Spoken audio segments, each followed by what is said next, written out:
3월 3일 사순 제3주일 요한이 전한 거룩한 복음입니다. 유다인들의 파스카 축제가 가까워지자 예수님께서는 예루살렘에 올라가셨다. 그리고 성전에 소와 양과 비둘기를 파는 자들과 환전꾼들이 앉아있는 것을 보시고 끈으로 채찍을 만드시어 양과 소와 함께 그들을 모두 성전에서 쫓아내셨다. 또 환전상들의 돈을 쏟아 버리시고 탁자들을 엎어 버리셨다. 비둘기를 파는 자들에게는 이것들을 여기에서 치워라. 내 아버지의 집을 장사하는 집으로 만들지 마라 하고 이르셨다.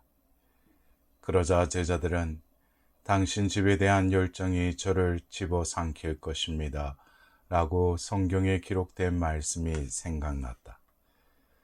그때 유다인들이 예수님께 당신이 이런 일을 해도 된다는 무슨 표징을 보여줄 수 있어 하고 말하였다. 그러자 예수님께서 그들에게 대답하셨다. 이 성전을 허물어라. 그러면 내가 사흘 안에 다시 세우겠다. 유다인들이 말하였다. 이 성전을 46해나 걸려 지었는데 당신이 사흘 안에 다시 세우겠다는 말이요. 그러나 그분께서 성전이라고 하신 것은 당신 몸을 두고 하신 말씀이었다. 예수님께서 죽은 이들 가운데에서 되살아나신 뒤에야 제자들은 예수님께서 이 말씀을 하신 것을 기억하고 성경과 그분께서 이루신 말씀을 믿게 되었다. 파스카 축제 때에 예수님께서 예루살렘에 계시는 동안 많은 사람이 그분께서 일으키신 표징들을 보고 그분의 이름을 믿었다. 그러나 예수님께서는 그들을 신뢰하지 않으셨다. 그분께서 모든 사람을 다 알고 계셨기 때문이다. 그분께는 사람에 관하여 누가 증언해 드릴 필요가 없었다. 사실 예수님께서는 사람 속에 들어있는 것까지 알고 계셨다. 사랑하는 형제 자매 여러분, 오늘은 사순 제3주일입니다. 손가락으로 달을 가리키는데 달은 안 보고 손가락만 본다 라는 말이 있습니다. 오늘 독서와 복음은 겉모습에만 매달려 본질을 잃어버리는 어리석음을 일컫는 이 비유를 떠오르게 합니다. 1독서에서는 하느님께서 십계명을 주시는 이야기입니다. 히브리인들은 종살이에서 해방되어 하나님과 계약을 맺고 십계명을 받습니다. 그런데 이 계명을 선민의 상징으로 신격화하였습니다. 십계명 돌판이 담긴 계약궤를 성전에 모시고 거기서 제사를 지내면 하나님과 통한다고 여기고 성전도 신격화하였습니다. 해방의 정표인 십계명의 문구와 성전 건물을 신격화하면서 해방을 주신 하나님은 잊어버렸습니다. 달은 보지 못하고 달을 가리키는 손가락에만 집착하는 이 모습은 오늘 복음에서 예수님과 논쟁을 벌이는 종교 지도자들에게서도 드러납니다. 십계명의 본질은 계명을 누가 왜 주셨는가 하는 점에 있습니다. 계명이 손가락이라면 계명을 주신 분은 달이라고 할 수 있습니다. 계명을 지키기에 앞서 계명을 주신 분이 누구인지 알아야 그 뜻을 따를 수 있습니다. 1독서는 계명 선포 전에 이 점을 분명히 밝힙니다. 나는 너를 이집트 땅 종살이 하던 집에서 이끌어낸 주 너의 하느님이다. 그분은 해방을 주시는 분, 생명을 지켜주시는 주님이십니다. 나에게 생명과 자유를 주시기에 주님만 섬기고 세상이 모두 그분께 속함을 고백하는 신앙이 십계명 앞부분 새 계명의 내용입니다. 또한 세상 피조물들이 모두 그분의 작품이기에 부모나 이웃이나 재물 역시 하느님을 대하듯 사랑하라는 명령이 뒷부분 7계명인 것입니다. 그러기에 계명의 문구를 준수함으로써 하느님 백성이 되는 것이 아니라 나를 해방시켜 당신 백성으로 삼으신 하느님이 너무도 고맙고 감사하여 기꺼이 계명을 지키게 됩니다. 손가락인 계명이 먼저가 아니라 손가락이 가리키는 달인 계명을 주신 하느님이 먼저입니다. 계명에 함께 유다인들의 정체성을 대변하는 성전의 존재 이유도 마찬가지입니다. 성전은 인간이 하느님을 찬미하는 곳입니다. 세상살이에 묶이고 죄에 묶인 이들이 하나님께 나아가서 자비를 구하고 위로를 받으며 감사를 드리는 곳이었습니다. 하느님과 인간관계 회복이 성전이라는 손가락이 지시하는 달, 곧 본래 정신이었습니다. 그런데 시간이 지날수록 하느님과의 관계는 외면한 채 돈을 내서 제사를 지내면 죄를 용서받고 복을 받는 장소로 성전을 대하게 되었습니다. 마치 동전을 넣으면 커피가 나오는 자판기처럼 제사만 지내면 복을 받는 곳으로 성전을 타락시켰습니다. 하느님의 선물인 생명과 해방을 흥정의 대상으로 오염시킨 것입니다. 오늘 복음에서 예수님은 이를 바로 잡으십니다. 거룩한 분노로 채찍질을 하며 성전을 정화하십니다. 그러자 군중은 당신이 이런 일을 해도 된다는 무슨 표징을 보여줄 수 있어 하고 예수님께 대듭니다. 예수님은 이 성전을 허물어라. 그러면 내가 사흘 안에 다시 세우겠다라고 파격적인 대답을 하십니다.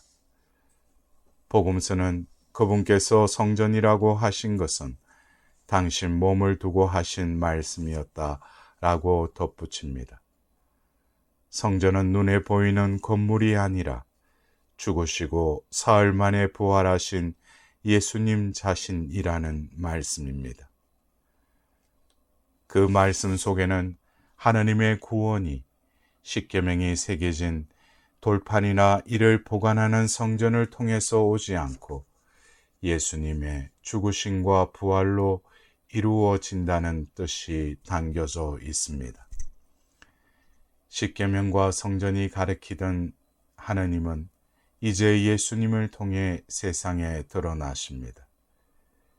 예수님이 계명을 주신 하느님이자 성전을 모신 하느님이신 것입니다. 예수님 스스로 나를 보았으면 곧 아버지를 본 것이다 라는 말씀으로 재차 이를 확인해 주십니다. 사도 바오로는 이 신비를 더욱 확대해서 예수 그리스도가 성전이실 뿐만 아니라 예수님의 죽으심과 부활을 믿을 때 우리 자신이 하느님의 성전이며 하느님의 성령께서 우리 안에 살아계신다고 고백합니다. 하나님의 성전인 우리 모습은 어떠합니까? 복음에서 예루살렘 성전은 하나님의 집인데 상인들이 고함을 치고 짐승들이 오가는 혼잡한 장터가 되었습니다. 사람들은 성전에서 소와 양과 비둘기를 사고 팔았습니다.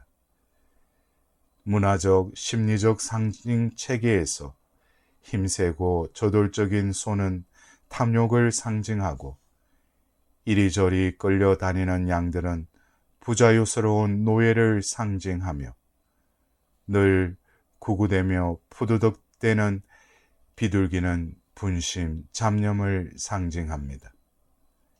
하느님의 성전인 우리 마음 속에도 소처럼 자기 욕심을 채우려고 씩씩대며 양떼처럼 이리저리 중심을 잃고 헤매면서 비둘기처럼 세상 소곤에 구구대며 푸득득거리지는 않은가요? 탐욕으로 중심을 상실한 채 안팎의 소음 속에 하나님을 찬미할 여유를 잃었다면 우리 마음이 시장통일 것입니다. 그 와중에 달을 가리키는 손가락에 매달려 달은 못 보는 지경일 것입니다. 이 시장통을 어떻게 하나님의 성전으로 되돌릴 것인가요? 예수님께서 성전을 정하실 때 환정상들이 대듭니다. 오염된 줄 모르는 이들은 정화를 거부하고 자신이 죄인인 줄 모르는 이들에게 회개하라는 말은 귀에 거슬립니다. 먼저 자신의 내면을 제대로 보아야 정화가 시작됩니다. 성전을 정하시는 분은 예수님이십니다. 오염된 자신의 정화를 바란다면 예수님 앞에 나아갑시다. 성전을 허물고 사흘 만에 다시 지으신 분, 죽으시고 사흘 만에 부활하신 분만이 성전을 정하십니다. 예수님께서 우리를 정하신다는 믿음으로 십자가에 매달리신 예수님을 다시 바라봅시다. 그것이 달을 가리키는 손가락만 보는 집착에서 떠나 달을 보는 길입니다. 사도 바오로는 이 독서에서 이 신비를 이렇게 역설합니다. 그리스도는 유다인들에게는 걸림돌이고 다른 민족에게는 어리석음입니다. 그렇지만 유다인이든 그리스도인이든 부르심을 받은 이들에게 그리스도는 하느님의 힘이시며 하느님의 지혜이십니다. 하느님의 어리석음이 사람보다 더 지혜롭고 하느님의 약함이 사람보다 더 강하기 때문입니다. 사랑하는 형제 자매 여러분, 신앙생활의 근본은 계명과 성전이 지시하는 주님과 나의 관계입니다. 오늘 말씀은 자신을 정화하고 주님과의 관계를 새롭게 하라는 초대 말씀입니다. 먼저 나의 모습이 어떠한지 살피고 다음은 하느님의 힘이고 하느님의 지혜인 예수님의 십자가를 다시 바라봅시다. 욕심을 채우느라고 중심을 잃고 푸드덕거리는 마음의 시장통에서 해방되려면 생명을 다시 주시기 위해 저기 저렇게 달리신 분을 바라봅시다. 저분이 하느님의 성전이시고 저분이 나를 당신의 성전으로 만드십니다. 저분께서 나의 주님이십니다. 이번 한 주간도 은혜로운 사순 시기가 되시길 기원드립니다.